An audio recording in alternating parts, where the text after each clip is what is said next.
What's up, losers? I am Luke, and this is Luke Loses.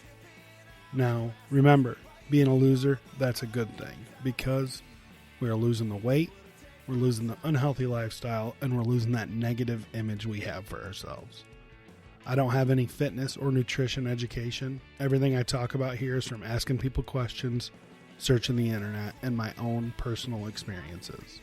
Check out my website. It is lukeloses.card.co. That's got all my social media links as well as other platforms where you can find this podcast. I also have the loser line. The phone number is 323-920-LUKE. That's 5853. Leave me a message. Tell me what I'm doing right, what I'm doing wrong, topic ideas, anything you want to talk about. Leave it there and I will address it on a future episode. The music that you're hearing right now is by Jake Simmons and the Little Ghosts. They are an awesome rock and roll band that you've probably never heard of. If you're not listening to them, you are missing out.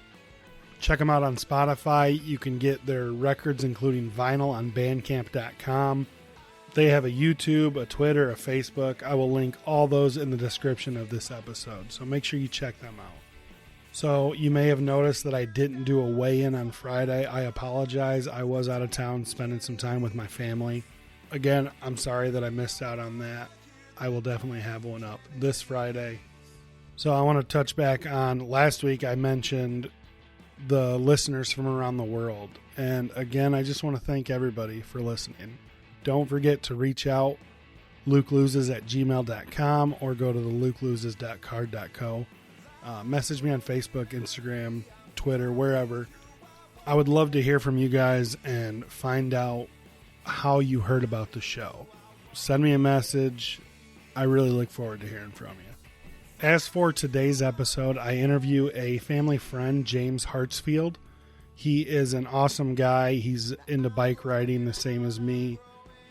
Him and I met and we clicked. We had awesome conversations. And I bring it up in the episode, but he has such a positive outlook on life, and I want to touch on that it's so important to have that in your life. That makes all the difference in your day just by being positive. So let's jump right into it.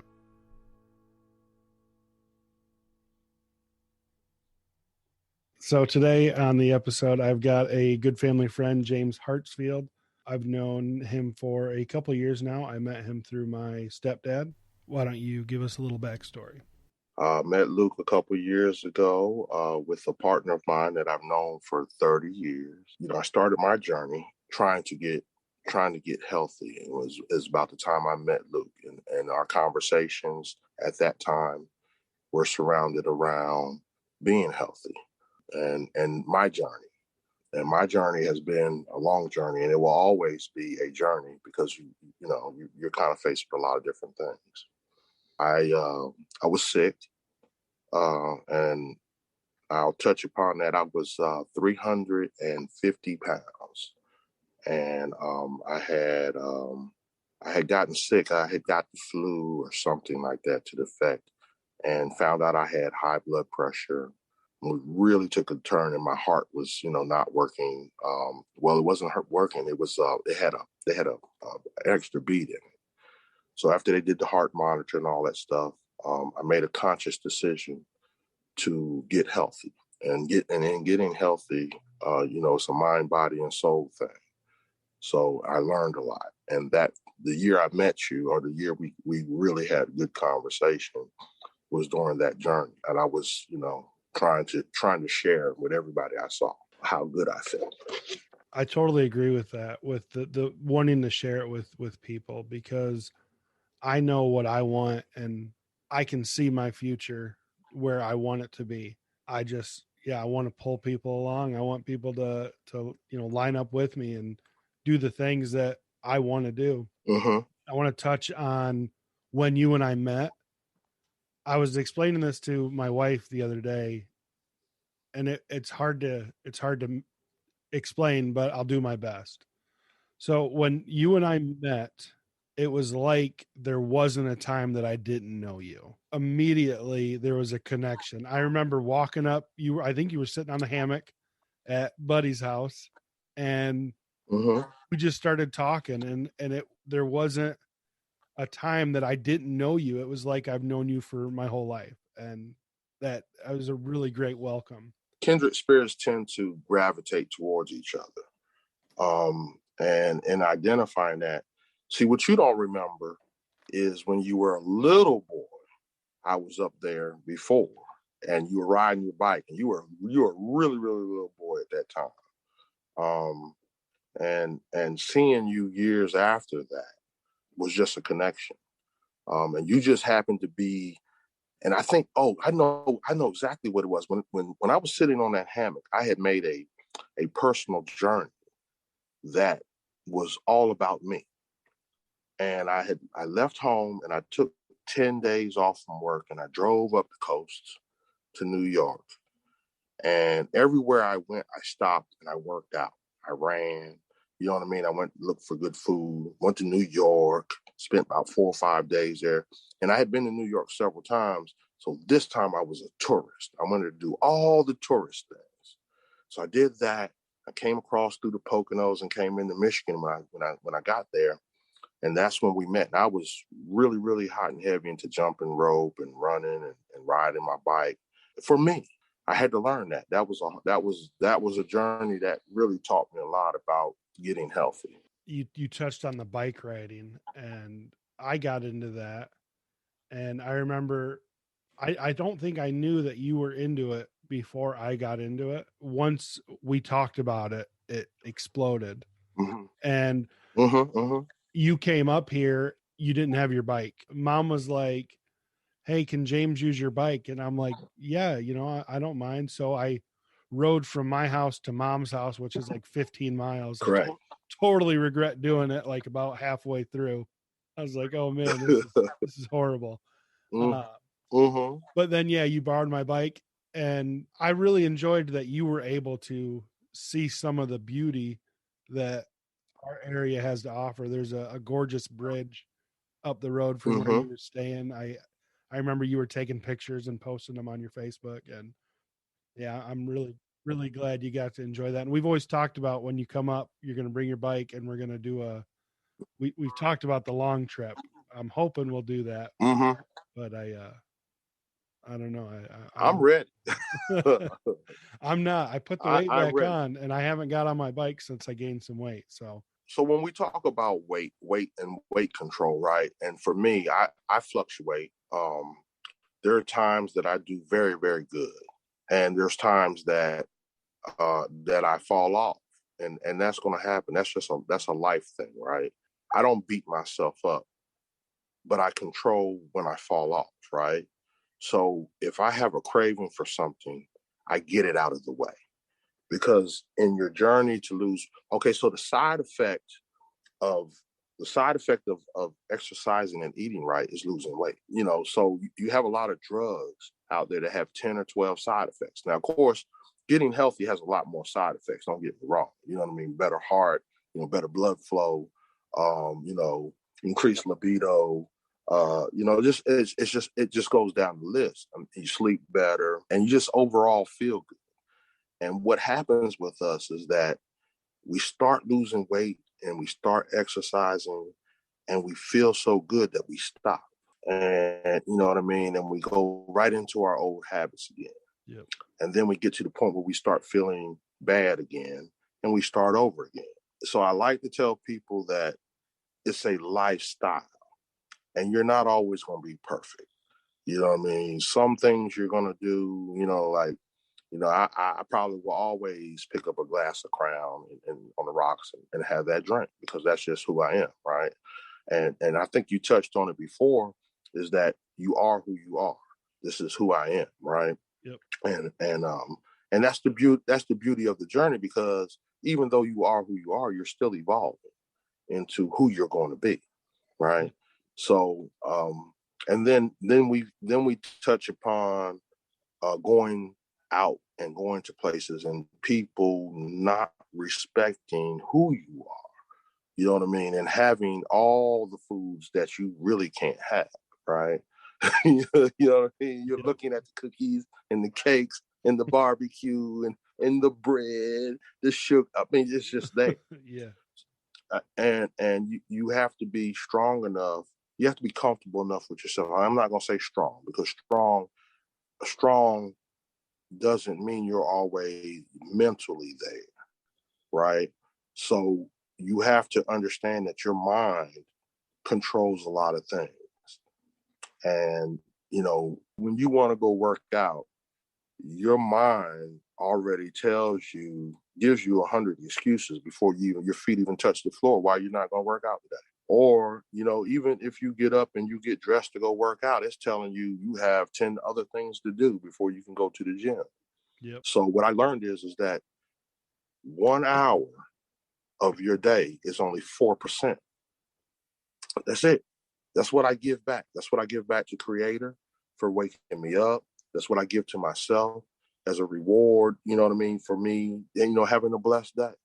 So everybody has to kind of get out of their head and control that emotion, because it's mind, body, soul. And you have to work all three equally at the same time. You can't work just the body, because then the mind suffers. And you know what I mean? You can't work just the mind, because then the body suffers. Yep. You have to kind of constantly do it. So it's a lifestyle. So some people want to be plant-based. Some people want to be vegan. I like to tell people that I'm probably about 80% plant-based. So when I go to places and they have all this stuff, I have to have a colorful plate. I have to have fruits and vegetables on my plate of all colors, and very little meat, because we overeat. Everybody overeat. If we could all be those seals laying on the beach, eating and screwing, that's what we do. Human beings would do it. Yeah. we would do that. That's the fight. That's the constant battle within the self, right? So then you talk about family and friends. People who truly love you will support you. People outside of your circle, as soon as you say, well, I really don't eat beef. Oh, you're vegan, blah, blah, blah. And they go to shaming you, right? And to me, it's a badge of honor. People say, hey, oh, that's right, you don't eat this. I had a young lady in North Carolina the other day, and she was saying, oh, I'm getting ready to go fix me some lunch. What you fixing for lunch? Something you don't eat. And she said it so condescending. I was like, really? I was like, really? I said, okay. I said, but that is my motivator, right? To say, you know what, you're right. There's a healthier choice, because you were going to fry something. I know it. Yeah. But she understood that that's not what I do, and I'm comfortable with that. Yeah. So we're going to get our ride in, believe me. We'll get it in. Yeah. We'll get it in. I love the 4% that you brought up. I'm going to remember that and use that. Like I said, I was 350 pounds, man. You know what I mean? I seen a picture of myself actually at a barbecue there, in your home, sitting on a chair. And I can remember that picture compared to where I was on that hammock that day that you came up to me. It's like night and day. You know what I mean? And the only thing I changed was the fact that 1 hour out of my day, I gave back. Whether I went for a walk, whether I went for a bike ride. The fallacy about working out is I'm gonna go get 30 minutes and I'm good. And there's workouts that are designed that are hits that you can get a lot done in 30 minutes, and they're designed for people that are on the go. But those people are normally pretty fit to start, so you don't really start burning. You don't even go into burn mode until after 30 minutes. Your body's warming up. So when you cross over that 30 minutes is when you're really doing work. Muhammad Ali had a saying that said that you run until it hurts, and then your workout starts. Or you do push-ups until it starts hurting, and then you're starting to work. Yeah. So my mentality on it is I'm gonna beat myself up every day. I'm gonna beat myself up.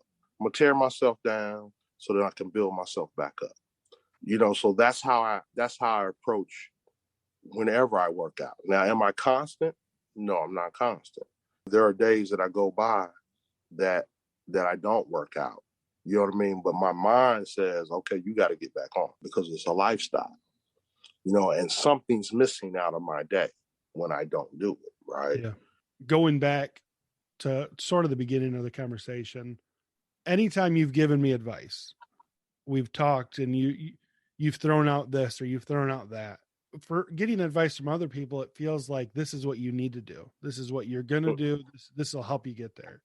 But anytime you've given me advice, it's kind of like, here's my knowledge. Take it if you would like it. You know, I've never felt pressured from you, and you've always just, I'm here to help kind of thing. Right, right. If it is helpful, take it. If not, you know, no sweat off my back. And I absolutely love that about you. Well, I guess, and I thank you for that, for one, because I don't think I realize that that's what I do, right? Because for me, the experience, we're all having a human experience, right? If I know I'm not going to stop you from doing everything, and everybody is an individual, and everybody looks at things very differently, right? I can have honest, open debate and very heated debate. You know, you can ask your stepfather. We've had some knockdown dragouts, but we agree to disagree at the end of it, right? I grew up very hard, right, in a poor neighborhood, faced with a lot of stuff, and every time somebody told me something that I felt like it was pressure on me, I shut down, because that's your defense mechanism, right? You're gonna shut down. I know that we're in different parts of our journey. You know what I mean? My path is way different than yours. But I also understand the journey, because when two souls meet, they meet on a path, they're there to learn something from each other, right? Creator puts you together with that person to learn something. And at the end of that journey, some journeys go for lifetimes, but everybody that you come across, there's a reason that happens. You know what I mean? And it's, could call it karma, call it, intuition, call it a whole lot of things. But if I have something and I have some knowledge, the only thing I can do is put it out there. Here's always my goal when I tell somebody some knowledge. I have a lot more behind it, but I'm going to give you the pebble, and you're going to take that pebble and you're going to go off and you're going to research it for yourself. Because when you research it for yourself, it becomes yours, right? And normally what happens is, just like we're sitting here today, it circles back around and it says, okay, let's talk about this now. Because your knowledge has grown vastly since that initial conversation. Yeah. That initial conversation led you back to, I had a guy tell me, he says, 4 years ago, I said something to him. He said, man, you said something to me that started me thinking. This was 4 years ago. He says, well, let's talk about the treaties. And I was like, wow. I said, I didn't even remember the conversation. And so, but I said, but you gleaned that from that conversation. I said, okay, I've got information for you. Here's some more information.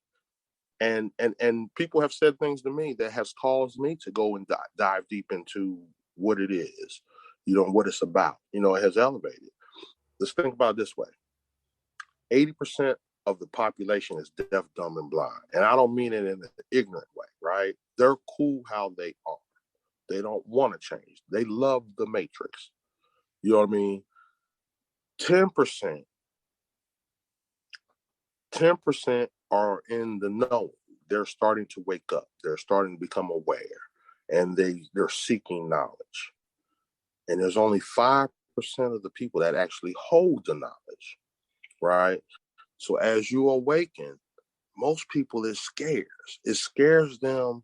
So, and I say mind, body, and soul, it scares them to wake up and realize that the world we live in really is fake.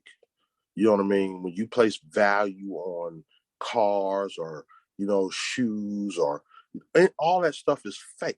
It has no value unless you put value on it, right? Right. So when you awaken, you realize that realistically, these are tickets to ride the ride.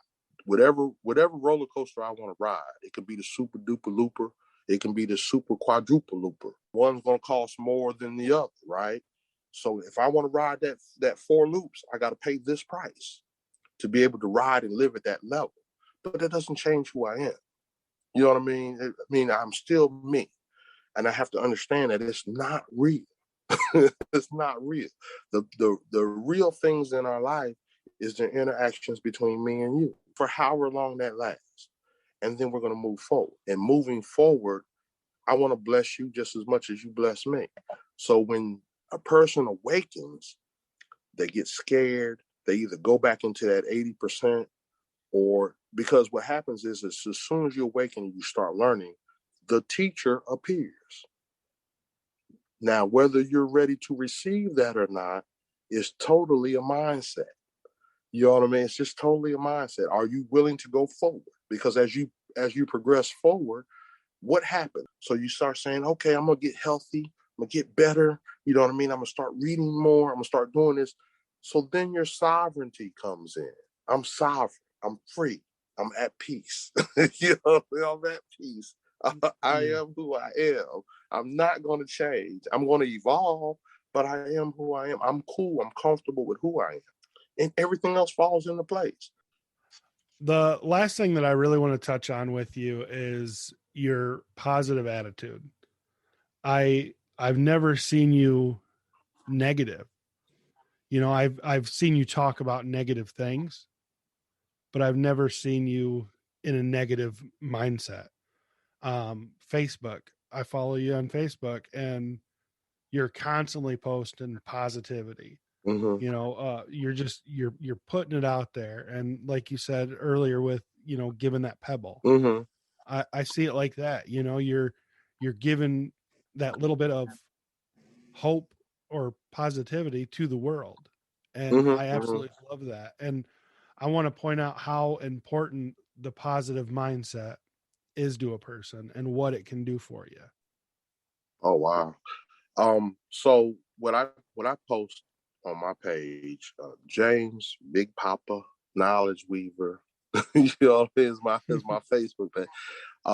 Is the knowledge that I gain for myself, and so I look at Facebook as this. It's my thoughts, right? So if I come across something that's profound to me, and it hits me in my soul, I share it. It's my thoughts, because I've had people come back and on the opposite side and say, well, you post too many things about, or you post too many things, you know what I mean? And I don't let that bother me, because it's my page. Yeah. It's my page, my thoughts, my friends, and I enjoy good debate. So, if you want to debate me and prove me wrong. I'm good. I'm open to that. It's always the things that affect me profoundly that I think and I hear, and it could be something really. So, like, I had to go back and like read James Baldwin because of Facebook, right? And I had to go back and read some of the treaties and some of the things with Mansa Musa and the Moors, right? Then I had to go back and because things I'll see it, but it sparks me to start looking for other things, right? Yeah. When I put it out there, it's not just something necessarily something I'm going through. It's just something I can identify with, and it's very profound to me. And I share it because now it's a thought. It's part of who I am, and it sparks the interest for me to search further. I guess I may look at Facebook. It's not a social thing for me. All right.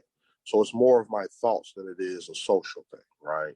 I'm not posting anything because I want to be popular. I'm posting stuff that is very interesting to me and to go forward. So when you start talking pot, I can be negative. I can be really, really negative. But I've learned that to carry it for a long period of time does nobody good. So, Right. and I'm a true Virgo, right? So I'm very analytical. If you tell me something and it makes me mad, I'm mad for that second, because my next thought pattern is how do I solve it? And where do we go from here? And let me think about it. So a lot of times, if I do get mad or upset about something, if you give me the time frame, I will have circled all the way around that whole feeling, because I want to understand why I feel that way and what I can do to change that. And like I said, if I find something that's very interesting to me and I've learned something from it, why not post it for the world? Yeah. I had an aha moment. it's aha. Wow, I just learned something, y'all. Here you go. This is my thought for today. My mantra. This is how I'm doing. I don't never think of it in terms of just spreading positivity as much as I am spreading my thoughts and Yeah. what affected me positively. And I appreciate that. Thank you. Yeah, like I wish more people could be pissed off or, upset or negative for that second. Too many people harp on that. And like it was the way I used to be. Mm-hmm. If something didn't go the way I didn't think it was supposed to, or Mm-hmm. if something happened to me, my whole day was ruined, or even my week was ruined. Mm-hmm. Mm-hmm. And you can't live like that. You have to move forward. You can't be stuck on that, because it's one thing I was told when I was younger. I thought I was in love, and Mm-hmm. her and I broke up, and I was upset for so long. And my dad told me, like, you're missing out on so much of your life being worried about that one thing. And now that's how I try to live, just like you explained. If I get upset, I have my anxiety, I have my stress, and I don't let it control my day or my moment. It's there. Accept it. How can we move forward? think I think really as I'm listening to you, I think we all touch every one of those. I think everybody, right? Because that's a human experience. So that's back to the human experience. But it's called your circle of influence, right? So if I concentrate on everything in the things that I can control, I can in my circle. That's it. Everything outside of that circle, I can't control. I have no basis on this outcome. All I can do is concentrate on me and the things that are in my circle. So if you're in my circle and I love you and we fall out and we can't get back there, doesn't mean I love you any less, right? What it means is that our journey on our path has ended, and I have to allow you to move forward, and I have to move forward, and so there's been people in my life, even with my divorce and people that I have dated over the years, where I'm still cool with them, and I'm still cool with them in the fact that I really love them, but I'm just not in love with them, right? And that's fine, that's okay. Um, I talk, I can talk bad about my ex-wife, but you can't talk bad about my ex-wife. I'm gonna Yeah. fight you to the end on that one because I know who she really is, right? We just happen to be two people that didn't need to be together. Our journey had ended, right? We had kids, those souls needed to come into the world, and our time ended, and we moved past that, right? That doesn't mean I pick up the phone and call her every day and be like, hey, blah, blah, blah, blah, blah. You know what I mean? That means that I'm allowing you to live. And the other part is people don't never make amends for the wrong that they've done. You know what I mean? So you can look in every relationship and you can say, she did this to me or he did this to me and blah, blah, blah. But they never really turn around and look and see what they've done. When did you not listen? Were you not, did you take somebody for granted? Maybe you were unresponsive to something that was very important. Maybe you judged them. You know what I mean? Not knowing that that's what you were doing. You know what I mean? So you have to kind of look back and say, okay, well, I had something to do with that too, because we weren't in this relationship by ourselves, whether it be a friendship, a love ship, whatever you want to Yeah. call it. We have to look at our part in that too. We're together. And see, the other part of that is that most people can't have real conversations. They can't be honest with each other because they're scared of offending or being judged, right? So Yeah. when you're cool with who you are and you accept you for you, you can take the criticisms. You might not, you might shut down on it for a little bit and be like, oh, that's not who I am. But, realistically, you can look at yourself and say, well, maybe I am that way. Like I told you, me and your stepfather have had knockdown dragouts, and we have argued, argued, argued. And then we pour another drink, you know what I mean? And go on about our business, right? Because I understand in the way he grew up and the way I grew up is just two different ways. I can look at your small town up there and the quaint, to me it's quaint, small and quiet. That's what he loved about it. See, I'm gonna tell you about your stepfather, man. When I met your stepfather, we moved into the same apartment building. We both were getting out of the military at the same time. We both had young kids. We both were just getting married. We both bought our houses at the same time. But what your father allowed me to do was get off the street, because I grew up a hustler, right? I was out there in the streets. I had always hustled because that's what I was taught. That's how I was raised. Yeah. I come from the hood. I grew up in the projects, and I had, my father was a drug addict. You understand what I'm saying? So, I was faced with a lot of that stuff, and and he showed me and exposed me and allowed me to get to be in his circle, right? And in being in his circle, I learned a lot from his father. I learned a lot from your mother, because I look at your mother and your father and I see real love, right? And uh, I look at just the dynamics, of hell, even my family, right? And I realize that if I can live in love with my family, it comes back to me. It's reciprocated, right? That's all I have to do. That doesn't mean I have to let you hurt me. I don't have to, I don't need you to hurt me. And if you do hurt me, I got sense enough to back away from you. Be who you're going to be. All I can do is love you honestly, period. And most people don't understand that. And then love is not always the word. It's the action, right? Yep. It's the little things. It's the understanding. Love is when your mother asks you to let me borrow your bike, you riding that 15 miles to come over and let me borrow your bike, right? That's love. Yeah. You know what I mean? That's love for your mother. That's love for your family. You know what I mean? That's a whole lot of love. You can't buy that. You can't buy it. It's not for sale. It's not for sale. So, it's not for sale. So, I learned a lot from your stepfather in just having a different view of life, right? Like I said, we're not going to always agree on everything simply because our backgrounds are different. I have to allow you to be who you're going to be, and you have to allow me to be who I'm going to be. Now, when it invades the sanctity of who I am, then I got a problem. And I will stop you at that very second and say, hold up, bro. You're a habitual line stepper. You know what I mean? We cool, but this part right here is mine. It belongs to me. And if you love me back and you're my true friend, you'll respect that.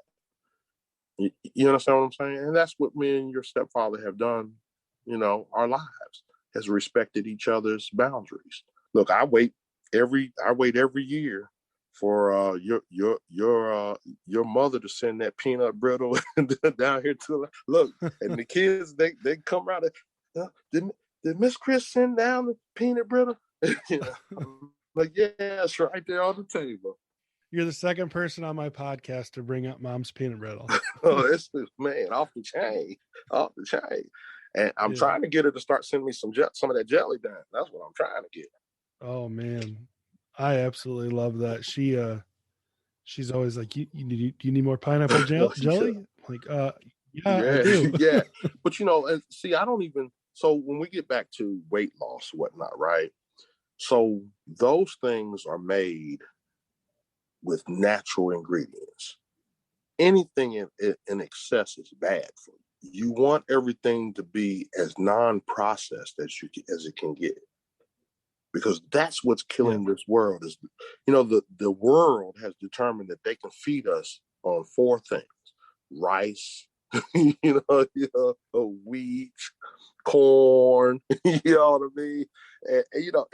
And it just amazed me, because they'll drop off sacks and sacks and sacks of this stuff and destroy economies. If you look at Hades, when they went through their earthquake and all that stuff, instead of them sending the equipment to fix their environment, they sent food, which killed the farmer, right? The farmer was not able to sell his produce anymore because they were getting bags of rice. You know what I mean? And so it which drove the economy, because if the farmer can't provide for his kids and his family and give back to the community, then the community dies, right? So, those are the things we got to get away from. And so I can go into Monsanto and all those places, right? They engineering the thing so that it grows faster. There's no weeds. They're cloning fish. They're herding, cattle and all that stuff. Anytime you mass produce something, it takes away, right? It's in its DNA. Fear and stress becomes part of who they are. I say things to you, and I see you growing and evolving, right? But there's going to be more questions. You know what I mean? And all I'm going to do is Yeah. drop that nugget on you for you to go. So we've just shifted into the whole government side of this thing, right? You know what I mean? The government side of this thing means everybody grew up on that periodical chart, the food chart, what you're supposed to eat. And here we are, I'm 55. Here we are 60 years later, and we found out that chart is terrible. Terrible Yeah. for us 60 years later. That's actually a topic of one of my episodes I want to do is the evolution of food and what food has done for obesity, whether it's fast food or processed or whatever the case may be. Like the table, yeah, like they say it's supposed to be like flipped up or Yeah, it's upside down. It's upside down. it's definitely a lot Mm-hmm, mm-hmm. that contributes to obesity and just unhealthy lifestyles. And that goes back to the ease of access with my kids, fast food or Mm-hmm, pizza rolls or, mm-hmm, mm-hmm. like I don't feel like cooking, have a bag of ramen noodles. Correct. How real is that? It's just, What kind of real food is that? I've talked about it before in a previous episode. They say the closer your food is to earth, the Oh better my it is for goodness, you. yes. The further you get away from natural. I mean, you can take it even spiritual. You can say, everything was provided for us here. You know what I mean? All we had to do was go out and pick it. So when the Europeans came to Africa, right? They said, look at all this land, and there's just people out here, and they don't have this and they don't have that, and they're savages, right? And that's not just Africa, that's South America, you know what I mean? That's Australia. Every country that was colonized, right? Most people do nature. That's how they were brought up. They didn't need to own the land. They could go out and pick mangoes, you know what I mean, and go down here. And if they hunted, they got something, they killed something, and they brought it back to the village, and everybody got a piece. So now you're not overeating meat. You're eating more fruits and vegetables. The women in the tribes will go out and they will grow the potatoes and the yams and all that stuff to bring to the pot. So Yeah. we've gotten away from that, unbelievably. And we never really had a hunger problem as much as we had a people wanting to get up and damn go out there and grow their own stuff problem, right? You know what I mean? They Yeah. made it more convenient for us not to be able to do that. So our grandparents and our grandparents didn't really worry about obesity so much that because of the fact that they got up and they worked every day, right? So they could eat Yeah. a 10-pound bacon sandwich with eggs and cheese and all that stuff because they were going to go out and work for 16 hours in the hot sun. You know what I mean? And then they were going to come home and they were going to go out to the garden and hold the garden so that they can put stuff up for the winter and things like that, right? We never got Yeah. yeah, so we never got out. We never evolved from that. What they did was say, "Oh, here's a TV dinner. You know what I mean? Put this in and microwave it for 3 minutes, and you got a full meal. You can feed everybody." It's so easy to be lazy. Yeah, Uh, you yeah, know. and they made it that way. And it was greed. It Yep. was greed. It was greed. It was all greed. It had nothing to do with, you know, wanting the population to be better. It was governments and corporations um, wanting more profits at the expense of people. So there's Yeah. a guy in France, and I can't think of his name. So Monsanto does they do the genetically modified seeds, right? And so if a farmer, a big time farmer, doesn't use, like a corn farmer doesn't use their seeds, they pretty much push him out of the way.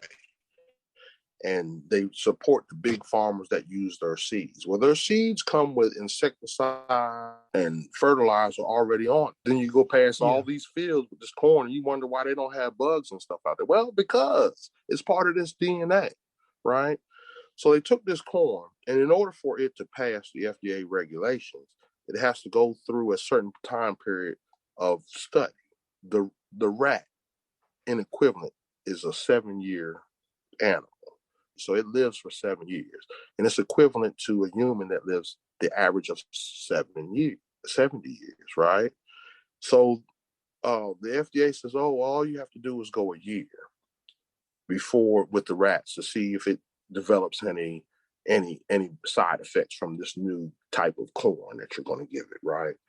So there's a guy, a doctor in France that took that study and pushed it out the full entire length of the rat's life. And what they found is that around the 5th or 6th year, I believe it is, and I'm going off the top of my head. I don't remember the article really good, but what they found is that right around fifth year, 6 years, all of a sudden it started developing tumors and the whole nine. Whereas the rats that they fed, natural grain, organic grain, lived their full entire lives. They know that eventually when you get to be 50, 60 years old, you're going to develop cancer and you're going to have tumors and you're going to have heart disease. And they know that. You know what I mean? They know that. And they're cool with that. It's why the life expectancy is set at 72. And I can remember looking at my retirement package saying, I said, okay, give me my perspective. I want to get, at 52, at 55, and at 65. And the one thing that was common in all of them was it stopped at 72. So I called the company and I said, hey, why is it stopped at 72? They said, oh, that's your life expectancy. I'm like, really? Really? So we have to change that. And the dynamics of that means you eat right and exercise. Now, is it guaranteed? Yep. No, it's not. Because you had a lifetime of screwing up. We've had Apple Jacks and sugar pops and frosted flakes, you know what I mean, our whole entire life. 2% milk that's homogenized, that every cow in the world is in that bowl, you know what I mean, with you. So, so if there's anything that's missing, I mean, it spreads throughout all the milk and not some of it. We've mass produced sugar from sugar cane. It's not, and sugar in small doses is not bad for you. In everything we got, we have sugar, because what they do as far as the production of food in our grocery stores is they had to be lean and non-fat. But when you take the fat and all that stuff out of the food, it makes it taste like cardboard. Well, the only way you're going to eat is you put some sugar back in it so that it tastes good and you crave it, right? Yeah. You're right. And now, me and your stepdad talked about the potatoes around you guys, man. I was like, man, there's potatoes out there. All they got to do is go get the potatoes. Well, they aren't regular potatoes. They're engineered so that they last longer and they don't go bad, right? So you take that potato and you try to bring it home and cook it right out the field. It's heavy in starch. It has no taste whatsoever, the whole nine, right? And you think about that and you're like, wow, when did we get a tomato? You buy a tomato in the store, it don't taste like anything, because it's mass produced. It doesn't. I saw a picture the other day of a seed that they found from like 1930 for a tomato. Mm-hmm. And they were able to plant it and grow a tomato plant.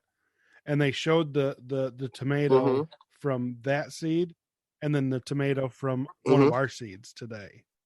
And it's two completely different things. Night and day. Like night and day. It's insane. Yep. So, when in my journey, in my health journey, and so I try to eat as close to organic and natural as I can, right? I mean, don't get me wrong, we all live in this world and we're bombarded with, it's hard to get away from processed foods, period. But I can limit them, right? I can grow my own food, you know what I mean? And if you have any piece of property out there in this world, you need to be growing fruits and vegetables on your food, on your land. If anything this pandemic should have taught us is that we need to be sovereign. And then we talk then economically, what they didn't realize and what people have not realized is that we really run this place. Because if it, I get up, I go to work. You know what I mean? On my way home from work, even before work, I stop and get my Starbucks coffee. I stop over here and get some gas. Then I go to work. I work my 8 hours. On the way home, I stop by the grocery store. I go by the bar, the pizza place. You know what I mean? I stop here and I buy a pack of cigarettes or whatever it was. I go here and I do this and that. They get you going and coming. When the pandemic hit, you had to go to work and come home if you were an essential employee, right? So you didn't have all these places to stop, and go do things. And so it killed the small man. And it's all small businesses are dying. People have more money in their pocket if you value money, right? There's a couple things they didn't realize. See, you don't have to have no fancy gym membership to get healthy. You know what I mean? You can go right outside in your driveway and set up stations all the way along your driveway. And you start down and say, I'm going to do 10 reps here, 10 reps here, 10 reps here, 10. I'm going to do that circuit 10 times because I'm not doing nothing else. I'm at home. Yeah. I got time. I got time. I got time. And I feel better. You know what I mean? And I can do it at my pace. I always say that I get a better workout in my yard than I do at the gym. You know what I mean? So when I come home, today is a nasty day. It's rainy, nasty, cold down here in Atlanta, right? But, already this morning I've done, 50 push-ups. You know what I mean? Just messing around. I went and got my hair cut, got my beard trimmed up. On the way in, I did coming up and down the stairs, I did some calf raises, you know what I mean? Just got to keep moving. That's what it is. You got to eat right. So, you guys have a blessing up there that you have property. So everybody's goal is to own their little square in this world, right? And what you do with that is key to how you're going to be, right? So it costs you nothing to go out and plant a seed, you know what I mean, and grow a tomato, grow cucumbers, whatnot. Now, granted, you have to wait the full summer to get it, but you're harvesting something that you put your sweat equity into. Right, and it tastes better because what you're going to do is allow that tomato to ripen on the vine. So what does it do? It pulls all your nutrients up into it, all your minerals come into it. So you get your zinc, and your magnesium and all the stuff that you need that your body requires that's missing in processed food to be able to be healthy, to heal your DNA. And if you've ever ate fresh grown produce, it's worth the it's worth that summer. So my mom used to always do a garden, a big garden, like more than anybody would need. And I loved it, Now we talking what do you call it? Pay forward, right? So you have to learn it before your mother is unable to teach you, and you have to pass it on to your kids, right? So that's ancestral knowledge. You know what I mean? And we have to do that. We have to do that.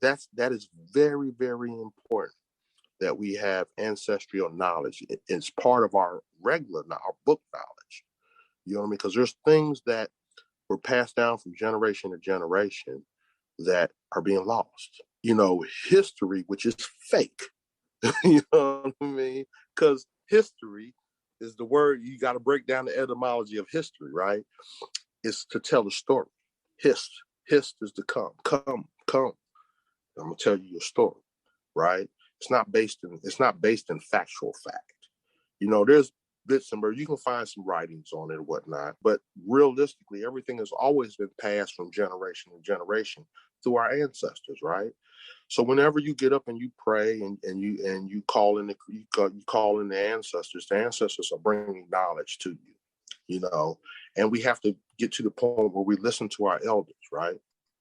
And we, because I can almost assure you that you can go out there and your mom can give you a plot. Oh, you can put a garden over there. And if you never ask her a question, your garden would fail. It would fail because Yeah. she knows the land. She knows what works, what doesn't work. You know what I mean? She knows what to plant, when to plant it, how to put it up, save it for the winter time, fresh fruit or vegetables. And the sun has blessed that piece of fruit, or has blessed that vegetable and gave it its goodness. You're not going to get that out of frozen vegetables in the grocery store. Now, is that better than Yeah. nothing? Is that better? Yes, frozen vegetables in the grocery. If you got to do it, it's better than nothing, right? It's better than going down. So when I go to the grocery store, I don't never go up and down the aisle. You know what I mean? Because everything up and down the aisle is processed. It's meant to stay on that shelf forever and ever and ever. Have you noticed that when you buy bread, it doesn't mold anymore? When I was a kid, bread, if you kept bread a week, it was molded. I had bread on the top of my refrigerator for weeks, and I look at it, it might be a little harder. You can put it in the microwave and warm it up, but it's still good because of the preservatives, Yeah. right? So when you start talking about your arteries hardening, you start talking about diabetes and things like that, that comes from that. That's what that is. That's the preservatives that come in there. So all your sicknesses, you're buying it every week. You go in there, you buy your heart attack in a bag, in a box. If you accumulate it in your body over people say, oh, you hear a lot of people have high cholesterol build up in their arteries. That's what it is, right? So in order to unblock that, you have to eat healthy. You know what I mean? A plant-based diet does wonder for heart patients, blood pressure, diabetes, the whole nine. You talking about something that you can cure, you can get rid of. Just change your diet and go for a walk. You know what I mean? That's simple. If you can't exercise, you can go for a walk. Yep. If you can't walk a mile, something's wrong. Something's wrong. Something's wrong. So the little town I'm working in, that I'm renovating this house in, it's not even a mile to the grocery store. So I'll walk from there in the morning from the house to the grocery store. I get a gallon of water. I get some hummus and some bananas, and that's my breakfast, right? And I walk back. And the neighbor says, wow, you walk all the way to the food line? And I'm like, it's just right up the street. It's just, you know what I mean? You want to walk with me? Oh, no, I'm not walking anywhere. Mindset, right? Mindset. So you change that mindset. I can drive up there, but gas is $2.70 something a gallon. It's just a mile up the road. Right. We can walk up there. That takes it back to that percent, like the 4% of your day. That's right. That's exactly right. Exactly right. It didn't cost me anything. It cost me no time. I'm gonna stand around and talk and bull crap all day long. You know what I mean? There's a part of the day where I'm gonna have 15 minutes where I can walk up there and walk back. Yeah. You know what I mean? No big deal. And I feel better. That's one thing I tell, a lot of people say, I don't have time to do this, or I don't have time for that. And my thought on it is there's always somebody out there that's working more than you. There's a single parent out there that's got, 3 kids, 2 jobs. Yep. And they're going to school on the side that make time for these things. And I've been, I didn't make it to the gym, I got busy. Well, I just didn't make the time. I didn't try hard enough. Right. To make it there. I could have. Right. I sat on the couch for 20 minutes that day. And that's 20 minutes. I couldn't have gone to the gym, but I could have walked, or I could have, done some jump rope or hopped on a bicycle. Yep. That's right. That's right. I hate to end our conversation, but I'm gonna have to. Okay. Is there? Hey man, I'm always available. Is there anything that you would like to throw in? Anything you'd like to add before we end up? We went many places today. Yeah. Many different things. And hopefully there's a seed out there that causes somebody to pick something up and read and research it for themselves, right? And even if I'm wrong in anything that I said, enlighten me. You know what I mean? Point me in the right direction. Because it's all about give back, right? each one teach one, right? Yep. And we have to share information. That's the only way things get solved in this world. You know what I mean? Is that we have to do that, and just value everybody around you and love them honestly. That's it. So keep it simple. Yeah. So That's great. I appreciate you having me on. Yeah, thanks I for really coming do. on. I had a good time. I look forward to seeing you when we can in person. I don't know when that'll be. We'll do our bike ride, go fishing again, and okay, have a good time. All right. Hey man, thank you. Yeah, thank you, and yeah, thanks again, man. James, thank you so much for coming on. I really enjoyed it. We were all over the place with our conversations, but it was great. It was fun talking to you. I look forward to chatting with you again and doing that bike ride that is going to kill me, but it's going to be so much fun. So thanks again for coming on. I will link James's Facebook in the description of this episode as well. So if you want to reach out to him, or if you want to have some positive vibes thrown your way, check him out. Please give me a review and some stars on Apple Podcast or wherever you listen to this if it allows you to leave a review and a comment. I would love to hear from you. I'm sure I sound like a broken record, but what helps the podcast the most is by sharing this. So share it on your Facebook, tag me on Instagram, send it to a friend or a loved one that you think could benefit from it.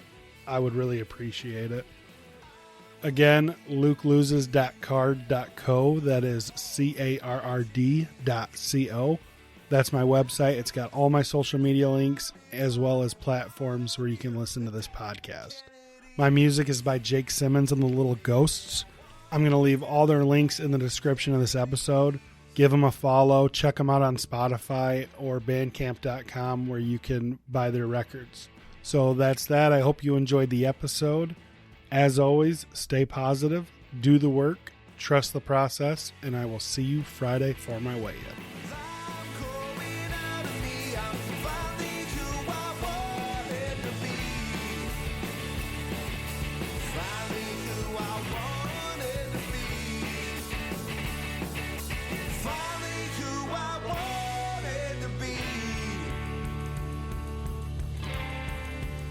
Now I'm growing out